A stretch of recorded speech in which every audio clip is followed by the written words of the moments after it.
Hi and welcome back to the channel. First things first, before I start this video, I've got to say big up to UEFA and whoever's planning the Euros. They knew very well that in a day in which England were playing Slovakia and Spain were playing Georgia, the first game that needed to go on was England versus Slovakia. Because why? England suck. They are boring. They are so boring to watch that UEFA decided, you know what? Put England first. And just when people are starting to pass out, bring Spain on. Because Spain are going to cook. And believe you me, that's exactly what Spain did tonight. They were absolutely cooking. They were cooking. But anyway, seeing as the England game was the one that came first, I think I'd rather go over that game quickly and then move over to the interesting game between Spain and Georgia, But yeah, let's get started.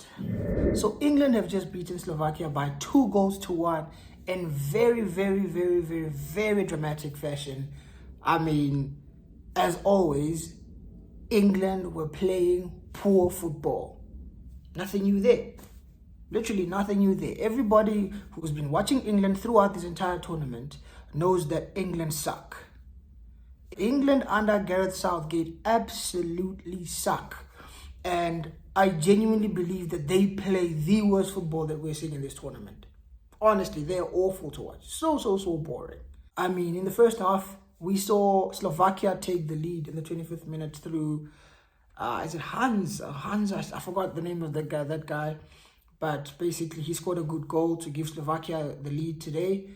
And then, I mean, England were non-existent, bruh. Like, genuinely, they were just non-existent.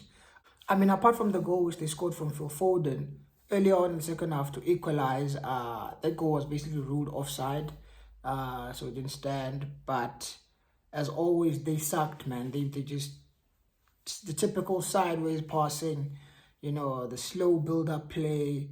They were just awful, man. I mean, they were even lucky not to go 2-0 down when, I'm not sure if it's Kyle Walker made this stupid back pass, but he basically fell to a Slovakia player. And due to the fact that Pickford had pushed high up the pitch, that meant that that guy who the ball fell to, the Slovakia player, could just basically hit a long-range chip, basically, and make Slovakia and put Slovakia 2-0 up. But unfortunately, he didn't have enough quality or the technique to basically make it 2-0. He missed. And that basically kept England alive in the game. And I remember I was watching the game, and I kept on talking to my brother, telling him, bro, they're definitely going to equalize, and it's going to be a last-minute equalizer. Now, there's a saying in football which says, cometh the hour, cometh the man. And guess who that man was tonight? It was none other than Jude Bellingham. I mean, honestly, this guy, I'm going to be honest here. I thought he had a poor performance. Honestly, I thought he played poorly. I honestly thought he played poorly. In fact, if I'm being totally honest, I think the last good game he had for England was the first game of the tournament. England's first game of the tournament was against Russia. And funny enough, it was in the very same stadium which England played tonight. That was the last game that Jude Bellingham played well in. The last two group games, I thought he was poor. Today, I also thought he was poor. But like I said, cometh the hour, cometh the man. In the 95th minute of added time, with 6 minutes added on into the game, England get a long throw. They throw it into the box. I'm not quite sure if it was Gahey who basically got the flick onto the ball, but it basically fell to Jude Bellingham in the box. Now, the only way he could have scored that goal is exactly the way he took it, through a bicycle kick. And I'm not going to lie, when that ball fell to his, basically to his area, I just knew something spectacular was coming. Jude Bellingham comes through with the bicycle kick, makes it 1-1. And this boy, at the tender age of 21, he runs straight into the camera and says, who else? Who else? I said, you know what? I got to respect it. I was criticizing him throughout the game. I said, he's not playing well. I said, he needed to be replaced over Kobe Mainoo. But hey, Southgate kept him on. And like I said, he got the winner. Well, he got the goal to equalize, to send basically England into the extra time, And like I said, that celebration for me when he looked straight into the camera and said, who else? the belief, the self-belief that this boy has in himself. I mean, he literally just turned 21 yesterday. 21 years of age. I mean, like I said, he didn't play well today. He honestly didn't. But when it mattered most, he stepped up for his country. Big players always step up in big moments. And that's exactly what Jude Bellingham did today. He didn't play well at all. However, he got the all-important goal to send the game into the extra time.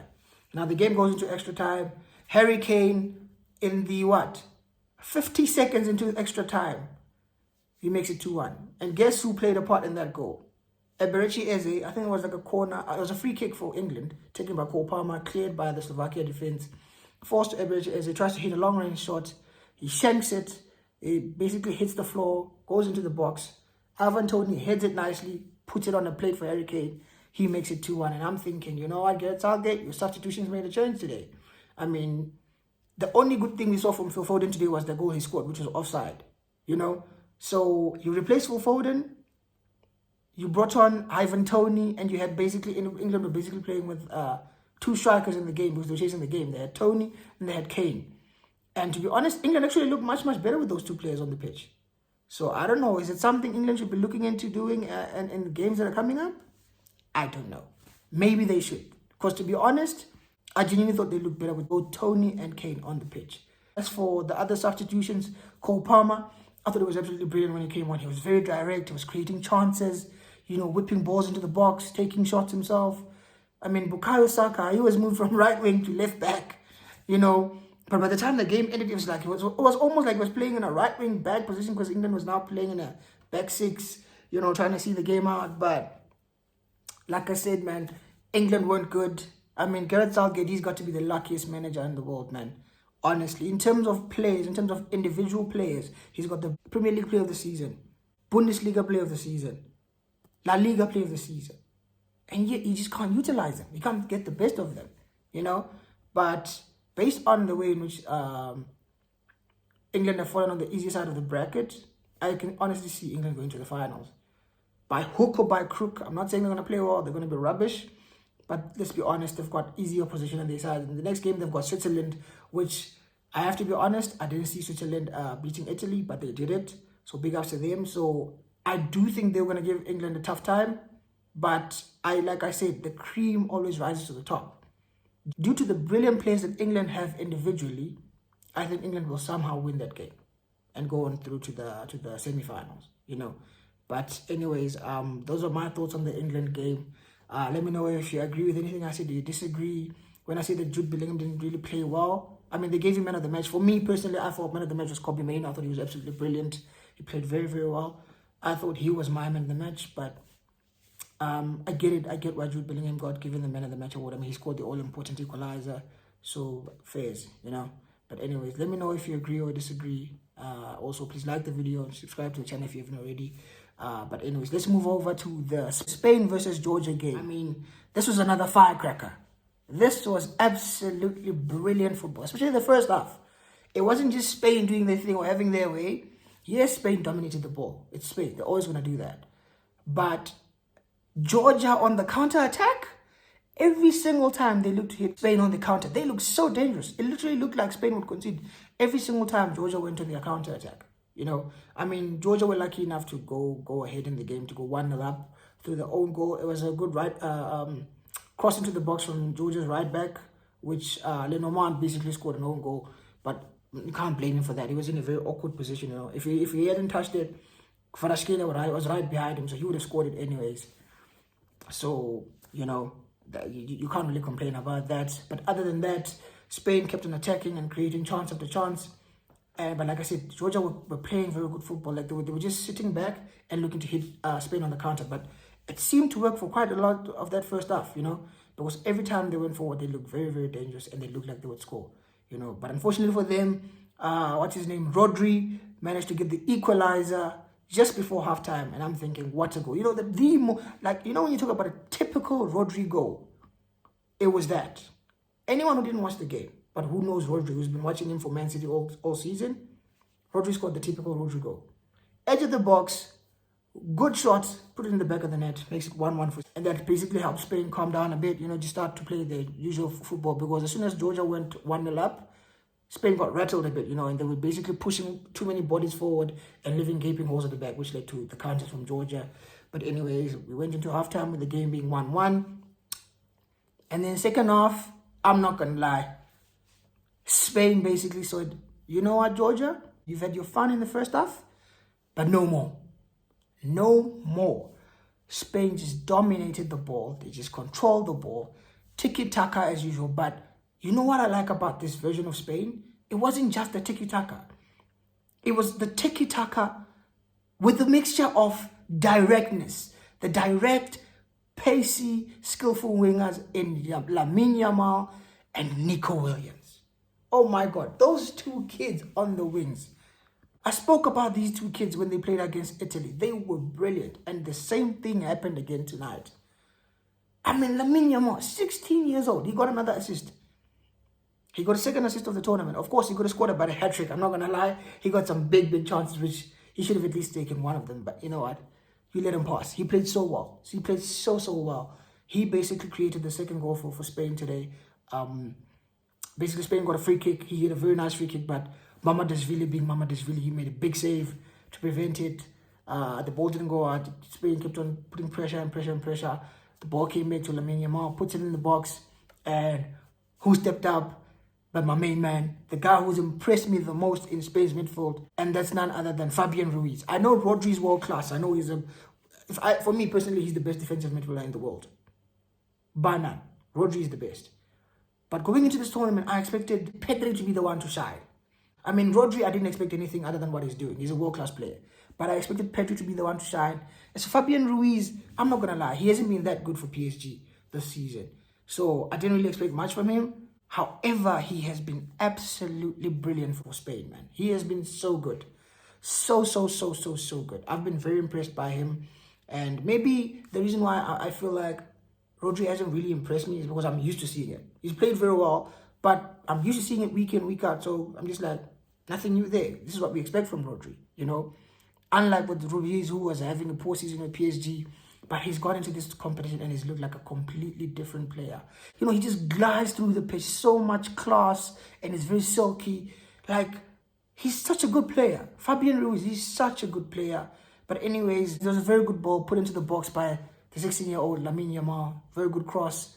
And of course, Ruiz one-on-one with Mamadashvili. He just heads it into the back of the net, makes it 2-1 to Spain.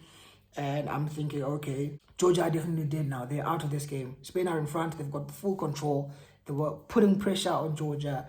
They were just controlling, they were dictating the tempo of the game with the likes of Pedri, Rodri, and Fabian Ruiz in midfield. However, in as much as I was very happy and impressed by Fabian Ruiz's performance, I have to move it on to my guy, Nico Williams. This kid is special. I'm telling you now, Nico Williams is special, and this kid is going straight to the top. If he can continue to apply himself and play the way he plays now, so fearless, he's so direct. I don't think I've ever seen a winger go so. He is so direct. He literally runs at a defender at full speed and is dribbling at full speed, and he just keeps on beating them, whether he's going cutting inside or going outside. Bro, this kid is brilliant. I'm telling you. Whoever signs this boy, right, they will seriously have a gem in their hands. I mean, honestly, this guy is so good, man. The dribbling ability, the quickness about him, the directness. Not just this nonsense where I keep hearing from Man United fans defending Man United wingers about, oh no, he gives his all. He runs up and down the pitch. He leaves his heart on the... Bro, it's not about that. People will defend Garnacho and say, no, Garnacho is a star, is a future star. He keeps on attacking. Bro, he runs around the pitch. He gives it all. We're not talking about giving it your all here. We're talking about quality, top players. Not just running around and giving energy and telling, oh, he's fighting for the badge. Yes, you should fight for the badge. But do you have quality about you? We're seeing the likes of Lamine Yamal. People keep on talking about age. Whenever you want to talk about Garnacho or Rasmus Højlund, they want to talk about, oh, they're young, give them time. Lamine Yamal is 16 years old. 16, and he's already cooking. He was cooking in the Champions League for Barcelona. He's now cooking in the Euros for Spain. At 16 years old. So what's Garnacho's excuse? What's Rasmus Højlund's excuse? I'm not saying Rasmus and Lamine Yamal play in the same position. I know Rasmus is a striker, those boys are wingers. But what I'm trying to say is age has absolutely nothing to do with it. Like the great Alex Ferguson said, if you're good enough, you're old enough. Simple as. Stop telling me, oh no, he's only 20. Oh no, he's only 21. Give him more time. When he grows older, he'll get better. No. It's not about age. It's about quality. Are you good enough or not? Simple as. But anyway, Spain were cooking. What's his name? Nico Williams was just giving his fullback a torrid time, dribbling in, going inside, outside, taking shots from far, creating chances for his opposition. He was very good. For me personally, I thought Nico Williams was my man of the match. I'm not quite sure who UEFA has given as the man of the match, but for me personally, I thought Nico was my man of the match. I thought he was very, very good tonight. But anyways, it didn't end there for Spain. There was another chance, which was converted by Dani Olmo. He made it 4-1 to Spain, and basically just kill things off and end the game. But anyway, Spain basically beat Georgia by 4-1. First off, Georgia tried to do the counter-attack thing. However, in the second half, Spain just didn't let them see anything. Nothing at all. They said, nope, you're not going to see anything. We're just going to dominate you. And that's exactly what they did. But in as much as Georgia are out, I'd just like to give a big shout out to their keeper, Mamadashvili. What a goalkeeper. Whoever signs him as well will have a very good player in their hands. Another one I'd like to give a shout out to Mikhail Tadze. He's played well throughout the competition. He was a top scorer in the group stages with 3 goals. Of course, he's now out. But he's another one who played very well for his country, you know. But yeah, anyways, those are my thoughts. Let me know if you agree with anything I said or if you disagree. Like I said, my man of the match personally in the England versus Slovakia game would have been Kobe Mainu, but I understand the award being given to Jude Bellingham given how significant the goal he scored was for England today, so I understand that. When it comes to the Spain game, I'm not quite sure, like I said, who they gave man of the match, but my man of the match was Nico Williams. So let me know if you disagree with anything I said in this video. And if you haven't, please like the video, share the video, subscribe to the channel, and I will see you guys soon. Peace.